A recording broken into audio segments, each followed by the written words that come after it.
And I know lots of us have asked questions about what it is and how it works, and we're going to have some great discussion about that right now. Uh, Dr. Adam Chambers is going to be talking from USDA's NRCS. He's with the Air Quality and Atmospheric Change team, and he's joined by his colleague Amy Swan, who's with Natural Resource Ecology Laboratory at Colorado State. And I will, without further ado, I will hand it off to the two of you.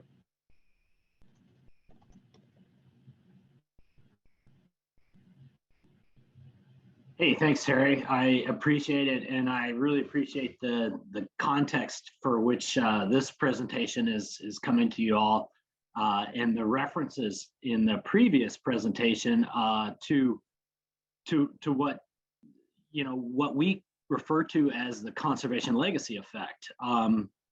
That's that persistence issue, and I noticed in the chat a little bit that is quite important, and we've done a little thinking about that at NRCS. And as you fly over the landscape, you look down, or when we used to travel, and you see, how much can the landscape actually change, and then how much can it really stay changed, right? So how much can we implement these practices from the NRCS perspective, and then how long can we keep those on the landscape, or what will it take for producers to put those on the landscape? So today, my name is Adam Chambers. I'll be joined by my close colleague, Amy Swan, and Amy and I work on the COMET tools.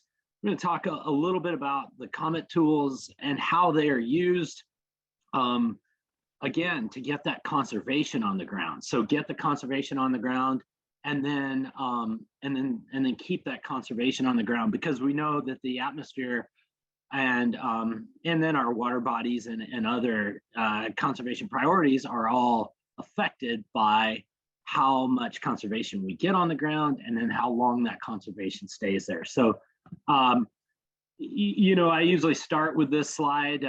We are kind of the first generation to fully understand the problem, and the last with the ability to solve it.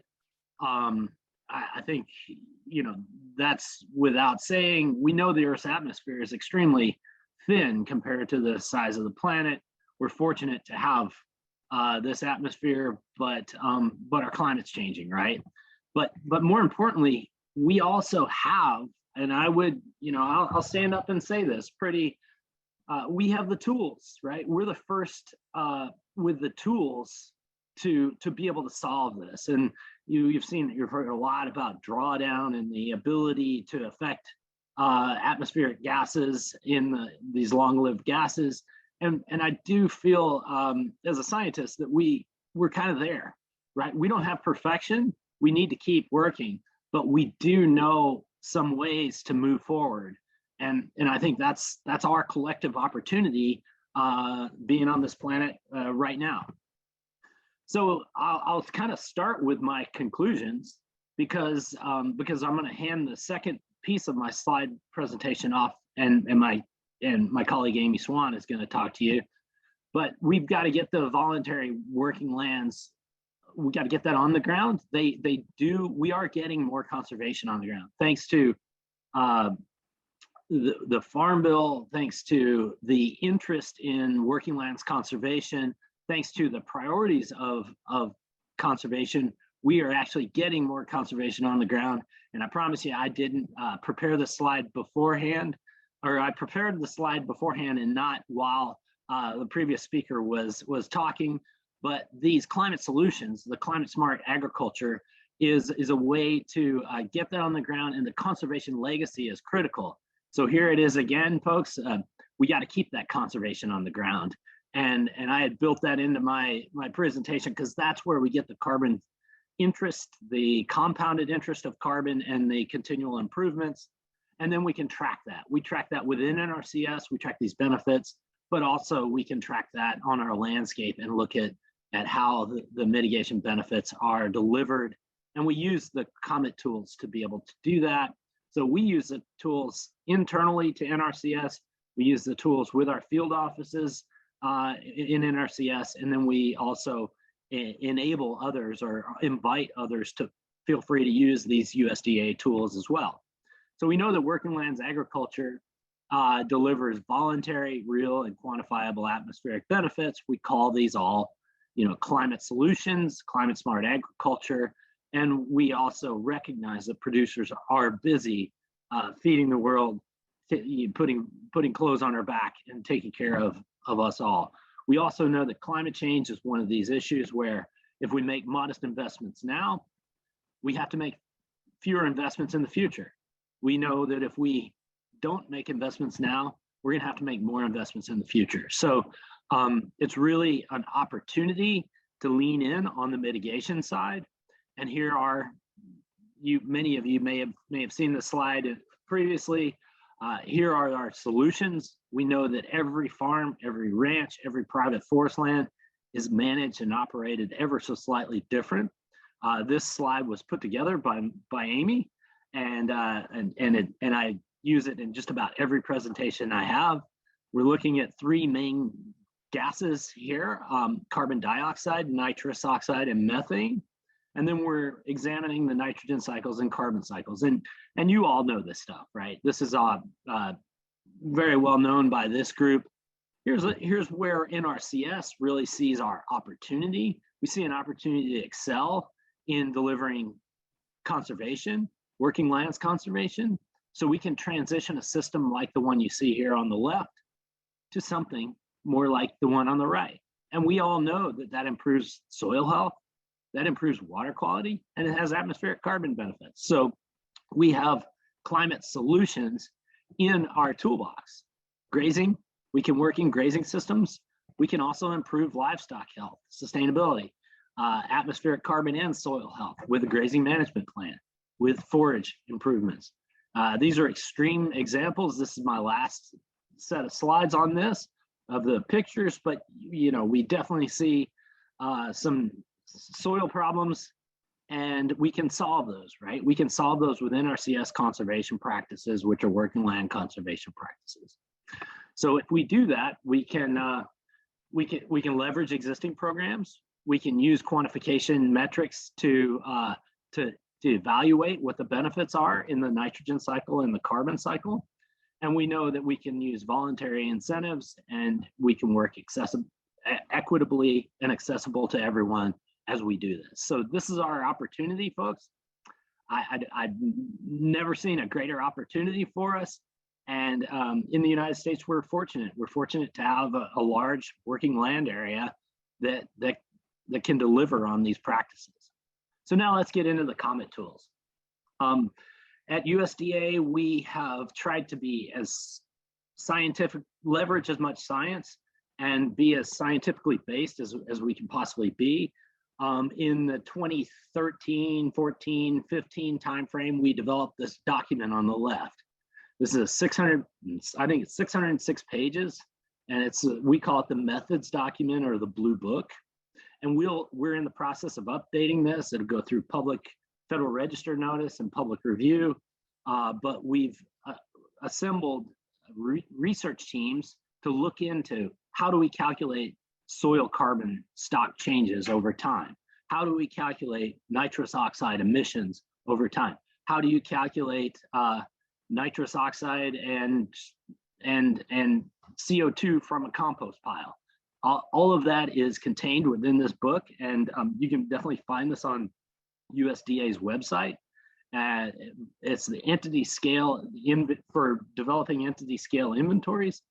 That then serves as the scientific backbone or spine of the COMET tools. So we've aligned the COMET tools with the methods document or the blue document. And we have two main tools, but we have some other tools that can be helpful here. We have the COMET farm tool and then the COMET planner tool. I'll talk a little bit about the COMET farm tool. Amy's going to talk a lot about the COMET planner tool. And we definitely invite a dialogue throughout the process, or once we finish our presentations, we will try to leave a little time for questions and answers. So we've got this methods document. It's fairly robust. What we do is we use peer-reviewed literature to inform the groups that then write the sections or the chapters. And I've noticed some authors that are participating in today's meeting who have worked on this. And what we want to do is it's a literature review essentially of what are the best methodologies for calculating soil carbon stock changes over time. How do conservation practices deliver atmospheric benefits? So that's all published. Then we have the COMET Farm Tool. COMET Farm Tool is publicly available, free for everyone to use. You have a choice of either registering and you can save your scenarios, or you can enter anonymously and then you won't have an identity, so you won't have anything saved. So your work will be deleted after you leave your session, but you can definitely participate anonymously. And then the COMET Planner Tool is taking an extremely complex topic and trying to make it easy. And Amy has done that in a way that I'll allow you to judge, but I think a really, really nice tool. It's very popular with people as well. So within the COMET Farm Tool, we have a lot of options here. We have croplands, pasture, orchards. We heard animal agriculture, agroforestry, forestry. The water quality module that you see there is not public yet. We've worked on that extensively and hope to have something available. But we have some scientific principles that we're sticking with. So we need to rely on the best available literature and the methods documents. So if we take a system like the cropping system, and you go into the COMET Farm Tool and you can digitize a field. I quickly digitized just an obscured field for our simple presentation purposes today. But you'll also notice there are two things of real importance here. When we digitize that field, we're pulling in the soil. So you can see the soils layer underneath that. And then we're pulling in the meteorological data from the nearest meteorological station. And as somebody digitizes a field, we're pulling in additional support data to be able to run the COMET tool. And the COMET tool, remember, is aligned with the Blue Book, the methods report. So if it's not in the Blue Book, we have a hard time getting it into the COMET tool. Most recently, we've had a lot of requests for, let's say, some cropping systems like hemp. Well, we have to first go all the way back to the literature base, make sure the literature base is strong, then move that literature base into the Blue Book or that methods report, and then it can come into COMET. So we've got this kind of scientific methodology that we've developed in the COMET Farm Tool, and then the COMET Farm Tool is leveraged, as Amy will talk about in a few minutes.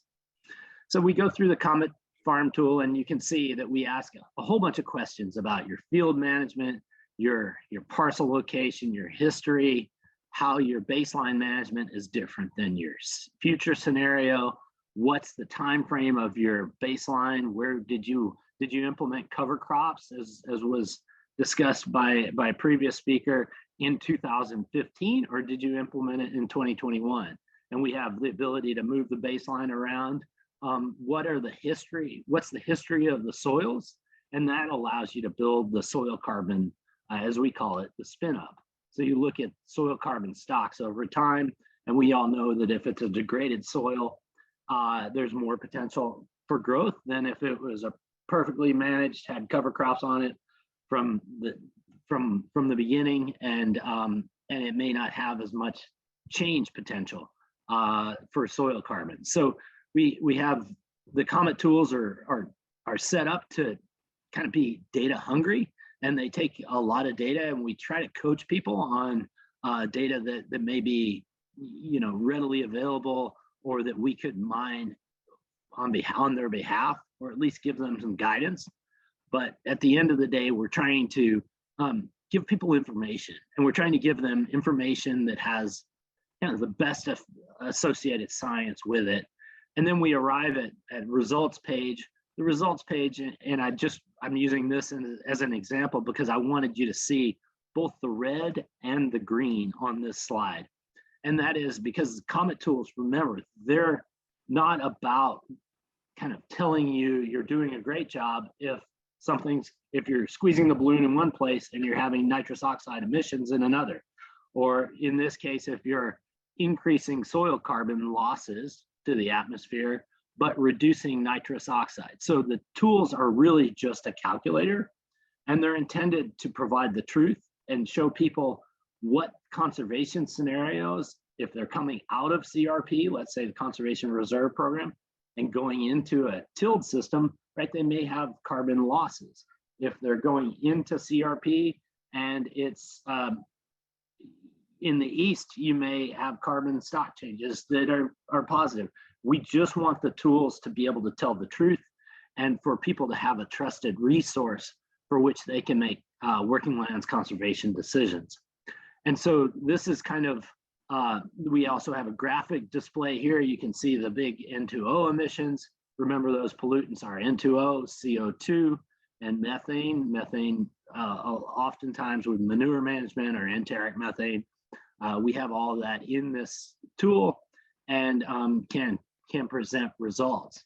So at NRCS, we've taken the time to both work with the COMET tools and then also work with our conservation practices to kind of align where our climate smart practices are, where our opportunity for addressing climate change really exists, and how we can deliver that, of course, delivering it with the participation of farmers, ranchers, and private forest landowners. So we have to have practices that they want to implement, and then we work with them on the 9 steps of conservation planning to deliver that.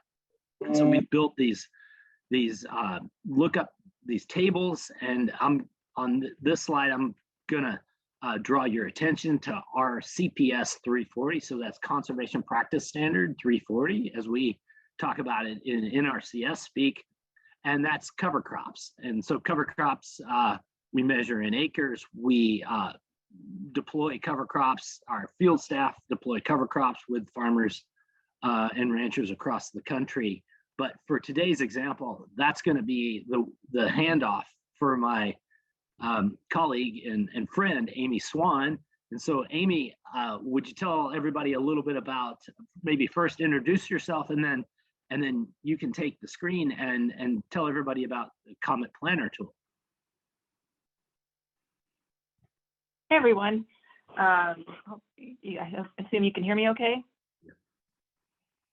Yeah. I'm Amy. I'm a project scientist at Colorado State University working in the Natural Resource Ecology Lab. I work under Keith Postion's lab team at CSU and have been working for several years on the COMET tools. And in the last, I guess, 5 years or so, focused a lot on COMET Planner. So what I was going to do today is walk you through the kind of the details on the methods of the modeling in COMET Planner, and then do a little bit of overview of the tool at the end. So let me get my slides going here.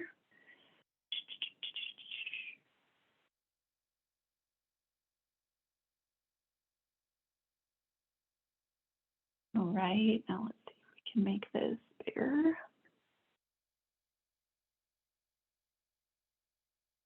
Okay, assume everyone can see this. Let me get rid of the people here for a second, including myself. Okay, so in COMET Planner, as Adam was discussing, this is really centered around NRCS conservation practices. And so when we start doing the modeling work in COMET Planner, we have to look at each and every one of these practices and try to understand how they're likely being implemented out in the field. And then conversely, from what system are they being converted from? So in this case, we'll look again at cover crops. This is CPS 340. And so in a cover crop system, the idea is that we plant winter cover when there normally wouldn't be any. And so in the baseline condition, we just have, typically summer commodity cropping, and then over the winter time, we would likely have bare soils. And in this cover crop conservation scenario, we are planting a cover crop in the fall and growing it throughout the winter before our next commodity crop. So for every conservation practice in COMET Planner, we go through this exercise where we review the practice standard and then think about how that would be implemented, and then think about what that baseline system is.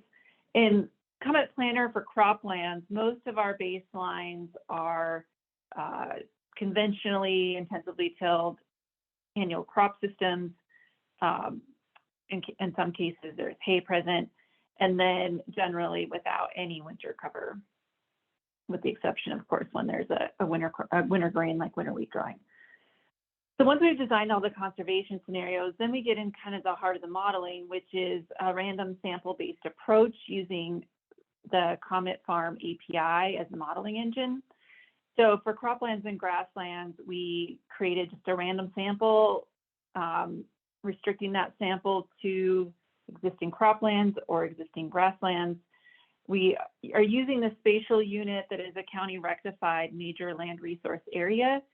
If you don't know what a major land resource area or MLRA is, it's a geographic unit designed by USDA that groups kind of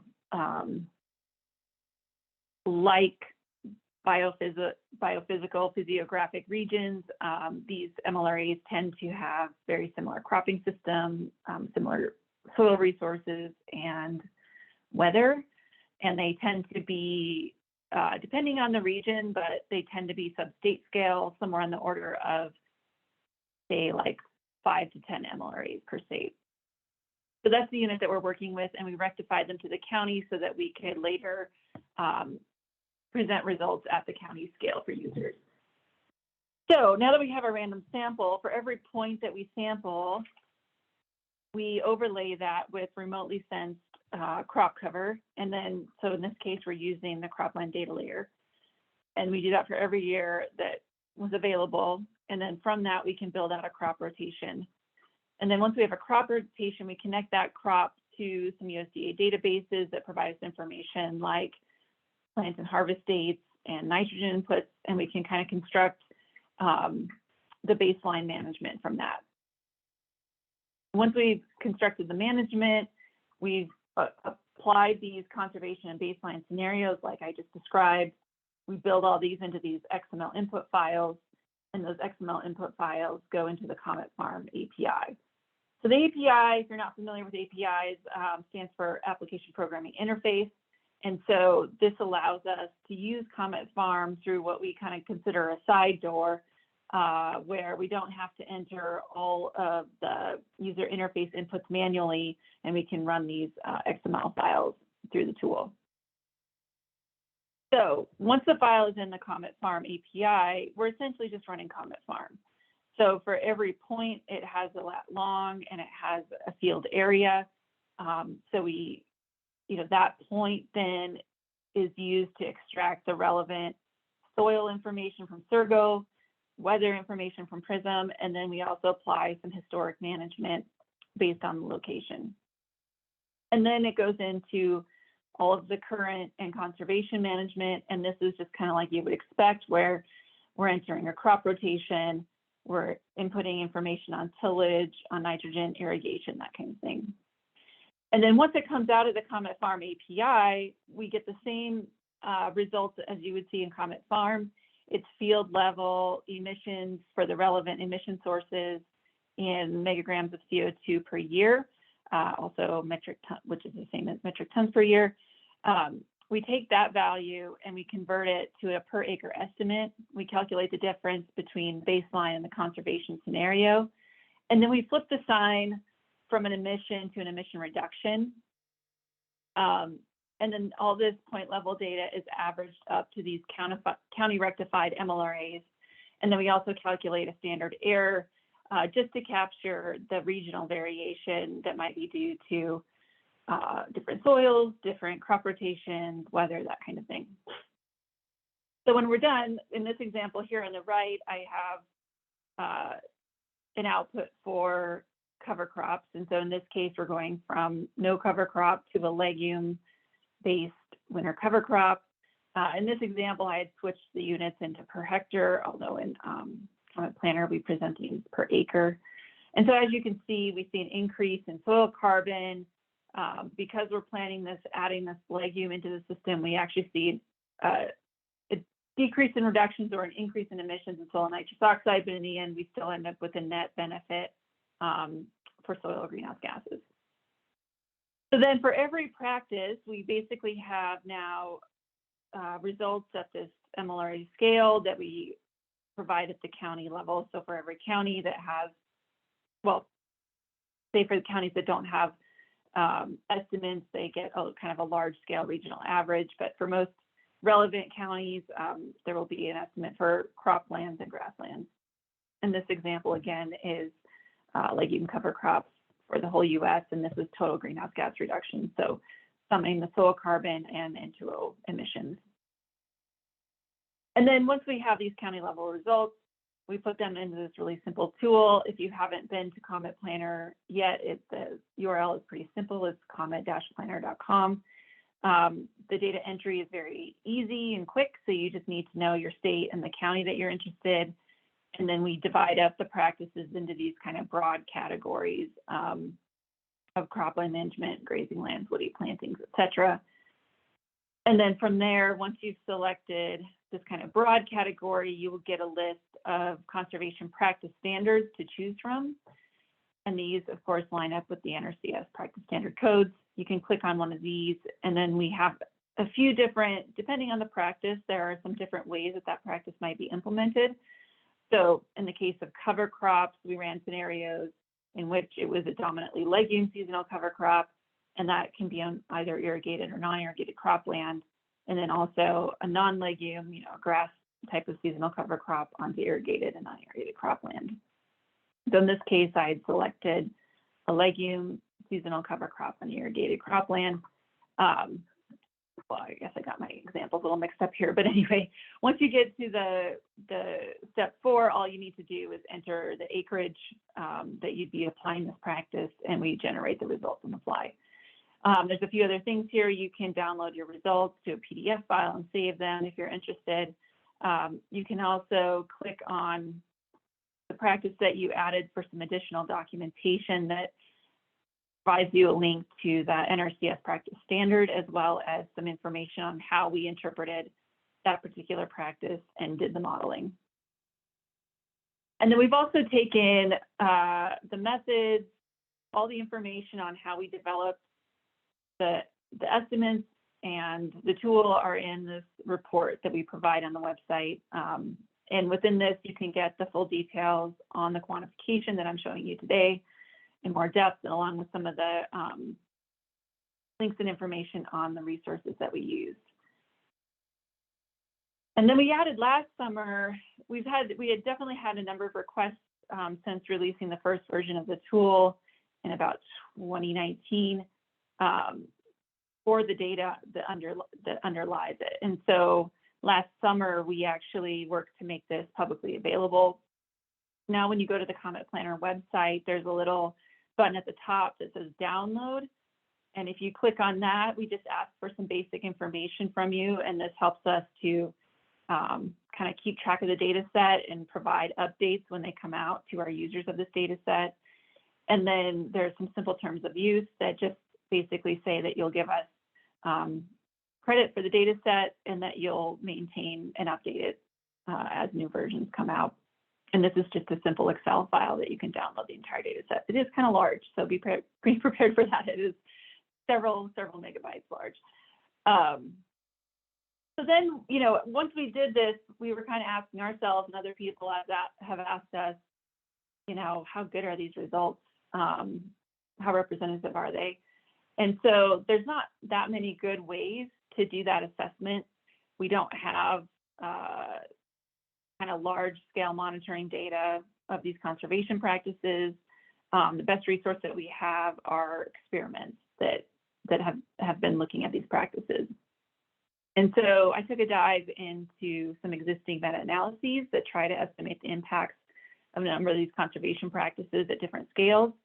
And then I basically tried to do as close of an apples to apples as I could with our COMET Planner results by evaluating and scaling the results to whatever regional level the meta-analyses was focused on. So trying to line these up and also lining up things like soil depth and practice implementations and that kind of thing.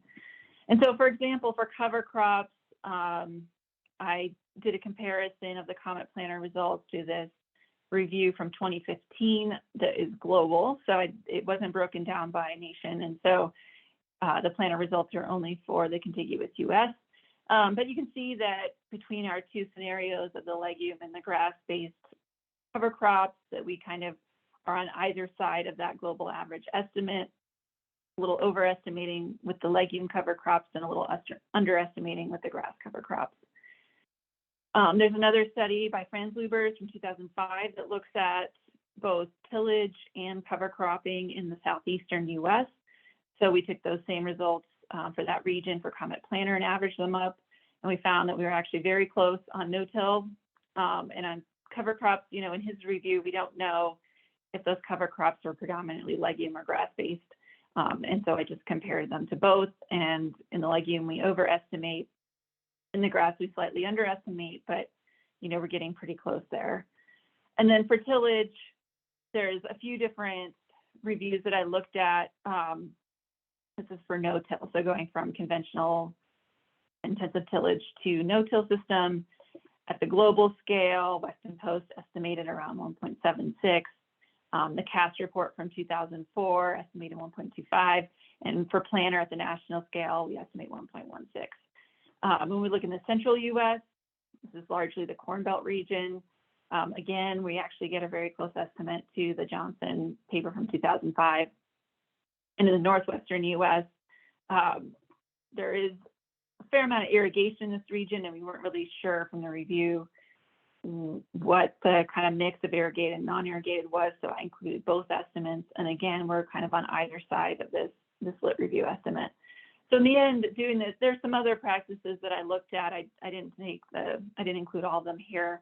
But in the end, this gives us, I think, relatively high confidence that the work that we did in Planner is reflective of the field research on the ground.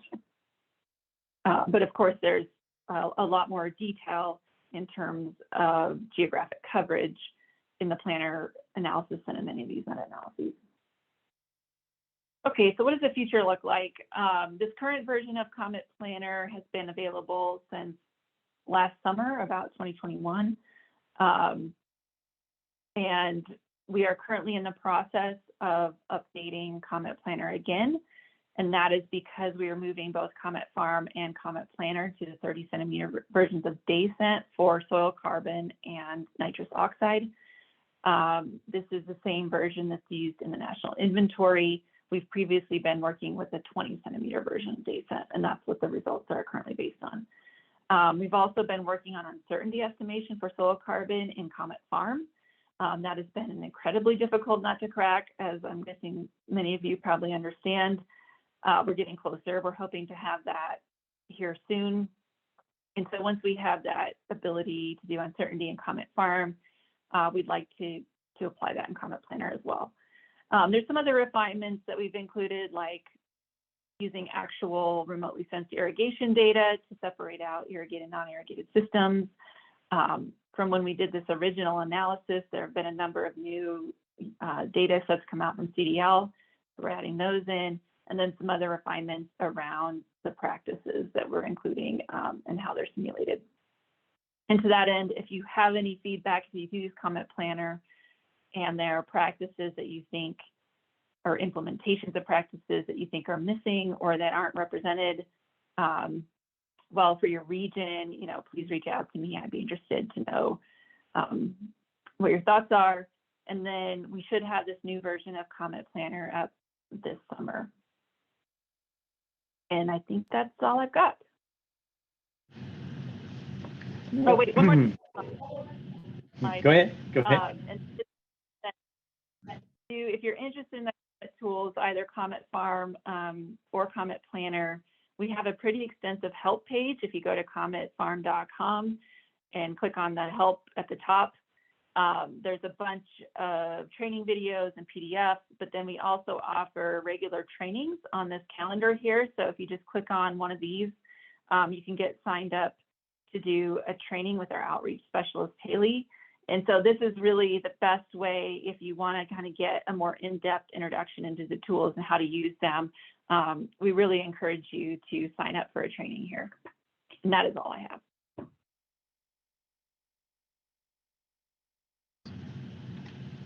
Thank you both for that wonderful set of presentations and providing both the overview, the introduction, and the context for understanding this portfolio of COMET tools that I'm sure have been quite the undertaking over these many years. Very much appreciated. We have some great questions and perhaps more than we'll be able to get into, unfortunately, given the limitations of time.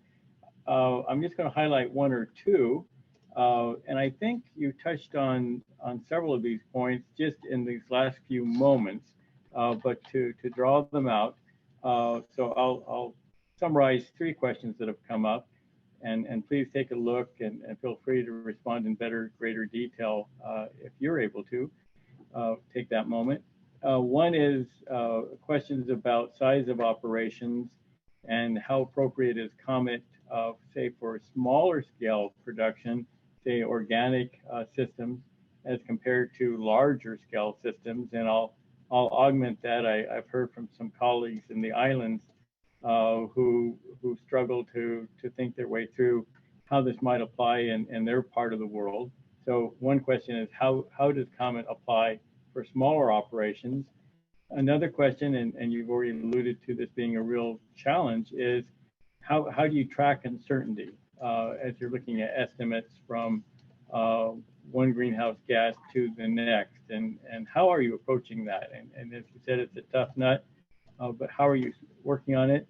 And then a third overarching question is, and again, you've touched on this, is how are you updating COMET? NRCS practice standards are changing over time, and clearly COMET will be changing over time. You've talked about what comes next, but what's the goal for updating that as we go forward, okay, on an ongoing basis? So three questions. Okay, maybe I'll tackle the size question and the uncertainty question, and then Adam, if you want to take the islands and the updates. Does that sound right? Okay. So we do have some restrictions on both the number of runs that you can do in a given project and the size of those fields within COMET Farm. And that is really because, you know, we run every soil map unit that exists in that parcel. And so you can imagine when we run a field, we're not just running one simulation, we're actually running multiple simulations for each soil map unit for each soil component with the dominant components within map units for every field. And to the extent that there would be a different weather grid that overlays that, that would also be a unique run. And so for any given field, we can have several unique runs of the model. And then when you add on potentially one or more future scenarios, the modeling burden can compound quite quickly. So I believe our current restriction on field size is 1,200 acres, although I would probably want to double check that. And then I think we can do up to 50 fields in a project, if I remember right. I can double check if somebody has like a really specific need or question about that, let me know and we can connect with our outreach specialist to give you those like for sure 100% right answers. But we do have some restrictions just because the modeling burden and the server costs and all that can really like explode really quickly if we don't monitor it. In terms of uncertainty, the approach that we're pursuing is very similar to that's used in the National Greenhouse Gas Inventory for soil carbon and soil N2O. So that approach is, you know, there are a lot of sources of uncertainty potentially in COMET Farm. So we've got a lot of inputs from soil and from weather and from the user. And a lot of those sources, we don't have quantifiable, we don't have confidence intervals or something like that around, like, say, the clay content in a particular component in Surgo or something. When it comes to the management data, we're assuming that the user knows what they're doing. And so, you know, we can't assign an uncertainty to that. So what we've been focusing on is the modeled uncertainty. So what uncertainty is introduced just from either the empirical models that are used for some of the emissions in the tool, or for DayCent that's used for the soil carbon and soil N2O. And so within that approach in the inventory, it's really using long-term experiments and other measurements to run the model against those experiments and see how well they compare. And then that is what's used for modeled estimates in COMET Farm. And so we've just been kind of in that process with the inventory team and refining that method so that we can apply it in COMET Farm.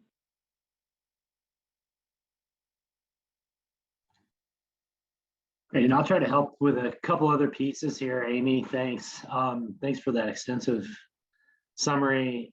I think, you know, kind of stepping back as a scientist and looking at what we've done here, we started many years ago spending a lot of time in rooms talking about modeling every single project or every single conservation practice, or every, and the amount of modeling effort to deliver that, and then the ability to integrate that into any market, whether it be a climate smart commodities market or whether it be a carbon offset, it just took a lot of effort.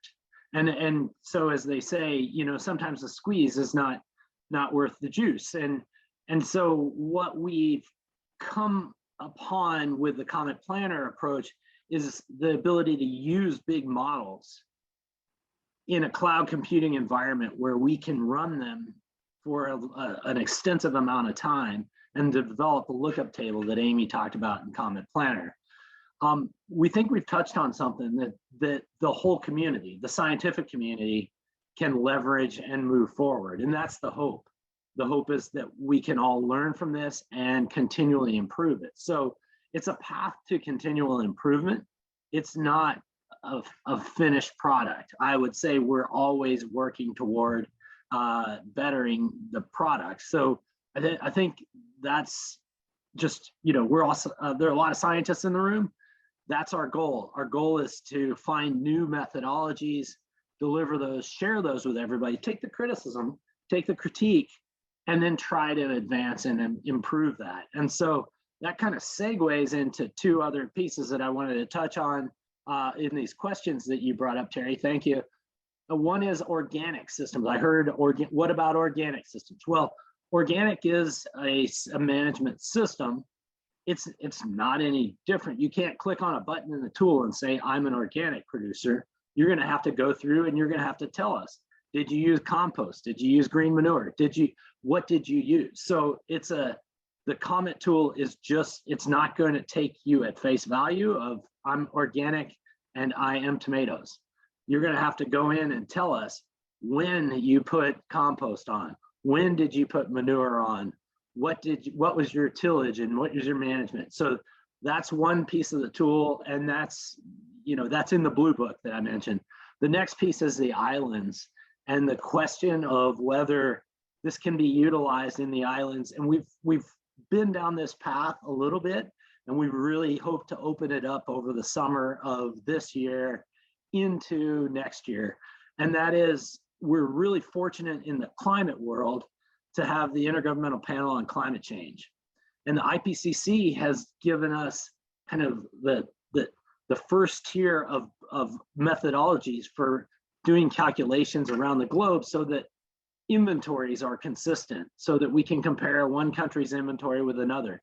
Now, what we're going to try to do with the COMET tools, and we've done this in a test for the state of Hawaii, is utilize and leverage the IPCC quantification methodologies to then build a planner tool like Amy just described that's beneficial for the whole world.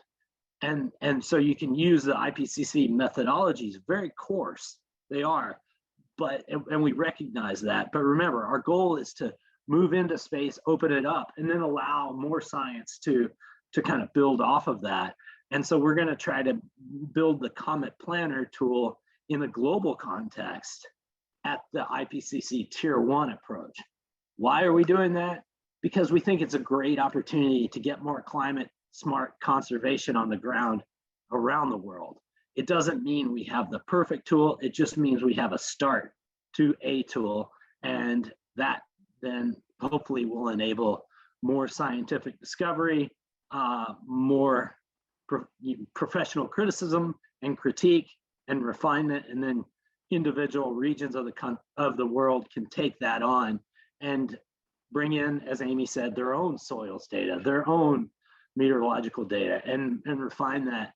And so it's our hope that we can hand these tools over to others so that they can implement more conservation, get more conservation on the land, and remember, it's got to stay on the land too. So Terry, I think we've overrun our time, or we're trying to help you get back on your agenda, but I'll defer to you on whether you want to take more questions or how you'd like to move forward.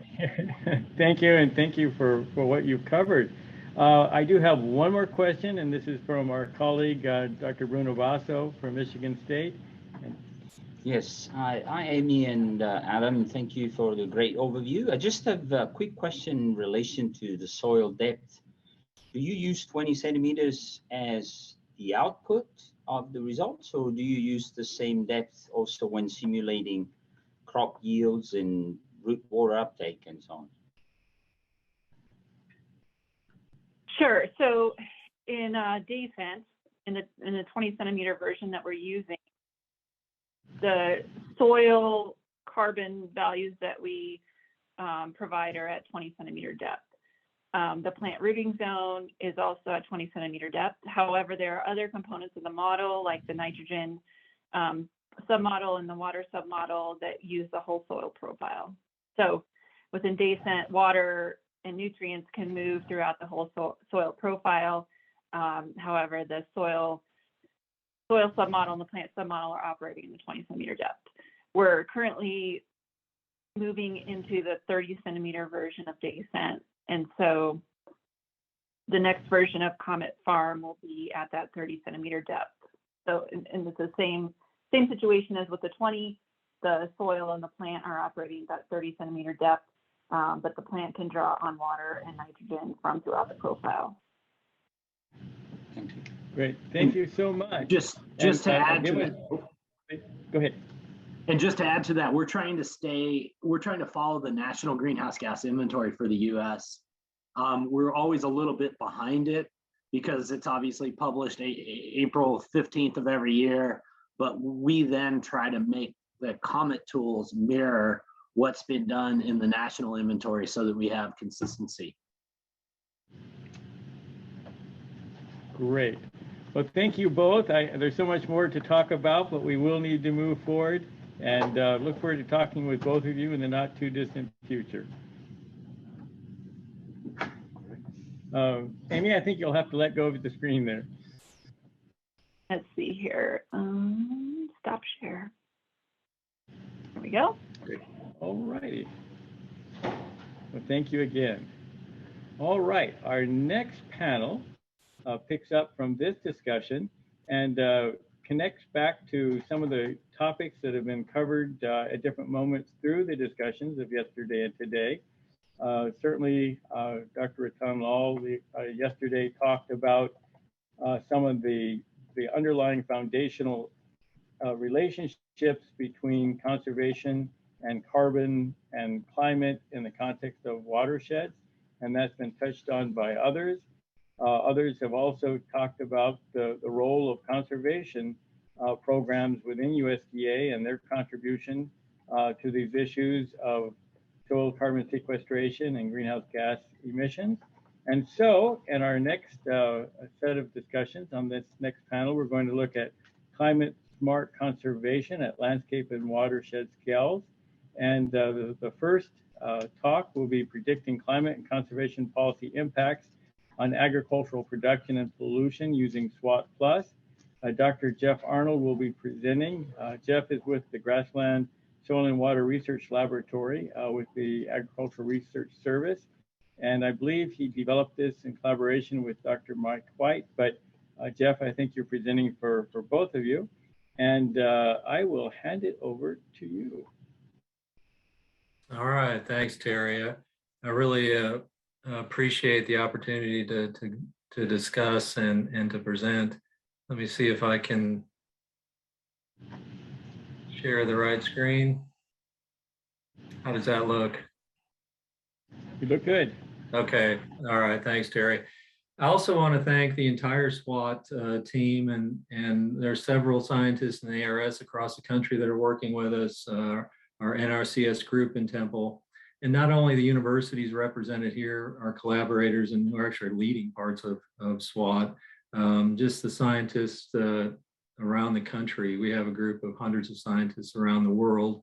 And it sounds fairly similar to the AgMIP group, just a great group of scientists and a great group to work with. Let me just start with just a brief overview of SWAT so everyone's familiar with what we're trying to do in SWAT. It operates on a daily time step. We do flood routing at sub-daily. What we do is we take a large watershed or a river basin and we divide it into more homogeneous soil plant units. We call them hydrologic response units. Those can be an individual field, parts of the field, grid. Within a topographically defined subbasin, we can lump those HRUs. So we're pretty flexible on how we can configure a watershed. Then we take that output from each field, each HRU, and route it into a channel through ponds and reservoirs and through aquifers until we get to the water body that we're interested in predicting the water quality or water supplies in. And one of the strengths SWAT has compared to other watershed large-scale models is its ag focus. We do have considerable detail in cropping systems and the ag management, all the ag management that a lot of the ag management that NRCS supports. So for each of those fields or response units, we do a complete hydrologic balance with irrigation, tile flow, nitrogen, phosphorus balances, cycling, pesticide, fate, and transport. We currently use an EPIC type plant growth model. Like many others, we modified it for forests and some tropical growth, plant growth. We also simulate the fate of pathogen salt across the watershed. And the one area that we might actually potentially be able to aid the AgMIP program is in another it's another watershed scale model, potentially in the ensemble. So, and the things, and that includes the channel, the pond and reservoir processes. Ryan Bailey at CSU has developed a spatial groundwater model that we've included. We've done a lot of work with water allocation in the past few years. Let me just, since climate and carbon are a big part of this workshop, let me just go over simply some of the carbon routines in SWAT. We have over 5,000 journal articles on SWAT, but only a little over 100 are dealing with carbon. And just recently, Zhusong Zhang, an ARS scientist in Beltsville, took the EPIC Century routines and included those in SWAT for the terrestrial component, and he's added Qual 2K and CE Qual for the aquatic component. So he can track the different sources of forms of carbon throughout the watershed, and look at different sources and sinks than some of the smaller scale models. In addition to the riverine processes, which he notes can get complex, we also simulate the overbank flooding and the deposition of organics within the floodplain, which in some cases can be a fairly large sink of carbon. But then we always get back to the main purpose of SWAT, which is simulating water quality. And in this case, Zhusong and his team are modeling dissolved organic carbon into the water supply reservoir for New York City. And a lot of the SWAT applications are looking at the different forms of carbon and how they're transported throughout the watershed. Some of you might be familiar with SWAT, and if you are, you're probably familiar with some of the limitations of SWAT. And what I've done in the last few years is trying to update SWAT to overcome some of those limitations. I've made it more object oriented. I use objects now. It's still in Fortran, but it just makes the code cleaner, easier for me to maintain and support and so on. We changed the whole input file structure. more relational structure that we can support tens of hundreds of thousands of fields in one simulation much easier. And probably the biggest change has been in the connectivity, how we can configure a watershed with the different objects. And we have a lot of flexibility now. We could take tile flow from one field and move it directly into a wetland. We can we can move water. We have good flexibility in how we can move water across the watershed, and that's helped us as we downscale some of the processes within the river basin. That's really helped us be able to be more realistic in our downscaling. We've been working on national conservation assessments in Temple long before I even arrived in Temple back in the early 1980 and earlier. Evelyn is going to talk more about SEEP, but I wanted to put this in context to where we're at now. You know, the SEEP project with the 2002 Farm Bill and all the billions being spent, you know, SEEP was developed, and now it's being used to guide and evaluate some of our conservation policy and guide national some of the national programs. But in SEEP 1, our watershed component was SWAT. We were spatially, we just didn't have enough detail to simulate some of the processes that we need. And that was one of the lessons we learned after we finished SEEP 1. So in this next round, we decided to go into much more spatial detail. We're actually simulating all the cultivated fields across the US. There are about 3 million fields. We're also simulating the other urban forested land use areas. We're using the Huck 12s, 86,000 Huck 12s as our basic sub-basin unit, and the 2,000 plus Huck 8 watersheds are our individual SWAT runs, and we link those with output files, daily output files from the channel from one into the other. To give you an idea of the spatial detail in our routing, we're using NHD. There are about 3 million reaches we're routing through. This is a typical Huck 8, maybe 3,000 square kilometers. You can see there are over 2,000 channels, 280 impoundments that we're simulating, one larger reservoir in the middle. So that just, hopefully that gives you an idea of we've gone from very limited spatial, a lot of lumping within this Huck 8 to a lot of spatial detail in this next version of SEEP. This is what it looks like when we model a whole country. This is average annual stream flow across the country. We can look at that daily, monthly, annually. And at this point in our national model, we're simulating sediment and the different forms of nitrogen and phosphorus. Okay, I wanted to hone in on, and this is actually an LTAR watershed that I may talk a little bit about, but I wanted to give you a better idea of hone in on the actual fields and the channels and how they're connected. And I think this gives you a better idea. Now, we obviously don't have detailed management on each of those farm fields. We're using, with the satellite data, we can get a pretty good handle on the rotations. We're using regional SEEP survey data, Russell 2 data, any non-proprietary data we can get our hands on. We're also starting to use machine learning to look at some of the structural practices like terraces. We think maybe we can do a better job at that. So I was really interested in some of the data assembly that was going on at Colorado State. If anybody's, working on, coming up with some of these practices on a field basis, I would love to visit with them. Just as an aside, on the left, the map of the United States, the stars are all of our LTAR locations. ARS has a long-term Agroecosystem research program. I think there's potentially a lot of data and things that could benefit AgMIP. There's flux towers at all those places. I think Garrett Hogenboom is already working with some of the sites, but I think there's a lot of potential for the two projects to collaborate. I wanted to show a crop yield prediction. Sometimes with their scenarios, it's important that conservation scenarios don't decrease crop yields significantly. And this is just corn and soybeans, average corn and soybean yields across the country.